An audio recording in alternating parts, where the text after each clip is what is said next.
used to always joke that all you need for film is a great performance, one light, and a camera.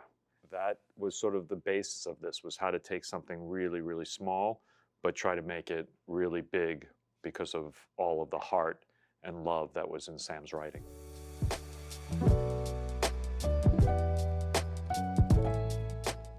I was just so amazed that I was able to connect with characters that on the surface were so different than me and feel so deeply for them. And there were so many themes in Sam's work that overlapped with stuff that I had been working on and thinking about. There was just such a connection. And I liked the potential challenge of trying to take something so constrained and trying to make it a cinematic experience. He told me that it's a story about a man living with a great deal of regret. He wants to make amends with his daughter, and he's been progressively harming himself by overeating. He has very little time, and that it's to be a redemption story. And then he went on to explain that Charlie carries some hundreds and hundreds of extra pounds in body weight, and to create that we needed to start with costuming, apparatus, makeup, and he would be doing a scan, a 3D rendering, printing of that, a mold of that, and then more traditional applications that, an actor gets up early and we all drink a lot of coffee and look at YouTube videos and maybe I nap a bit, and that's how it gets started. So look, he had me at I'm making a movie, so that's why I went. I'm not sure if I ever asked you, Sadie, what you... Whether I think she's good or evil? You never did. Did we ever actually have that question? I don't know. I think when I was filming, I had definitely, for the earlier scenes, I had moments where I was like, oh, there's some real darkness in her. Yeah. And, there is, but I think it's just developed over time coming from this great deal of pain that she's in. And I think she has no idea who she is. She's very insecure, I think.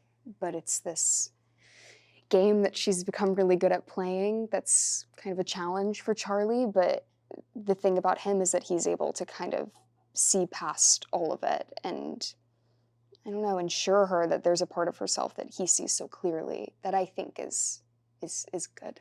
I think there's good in her. He is such a complicated character to play, and so it takes time for at least me to kind of get to that point where I can think of all the nuances of what's going on, plus the actual performance of it all. And Sam definitely, and Darren, of course, really helped bring that out. So when Darren called me and said, let's talk about making this into a film, I was really nervous about it because I know the traditional thing would be to open it up and more locations, more, and I was really nervous about that because I was like, I don't think that's what this story wants.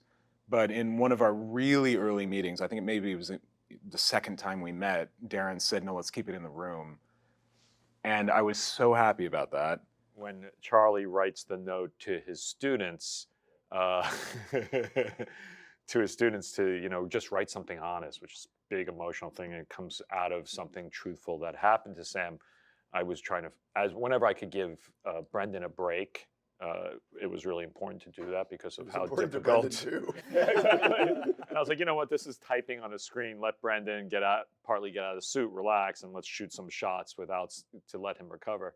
So it's like, oh, let's have Sam type the note. I've never seen a writer with that many typos. And basically, he was just terrified, even though he's not on it. My entire body was shaking. He was quivering. I'm like, what's up? He's like, well, that's something I have. I get really nervous performing. So I've been incredibly proud that you've been able to be a hand talking model about this and even a hand model. It's been great. That was my Waterloo. That was exactly. And I was in the disco tent with my Gatorade, air conditioning, Barker Lounger. Looking great, Sam. Okay, keep messing up. I get more time in here.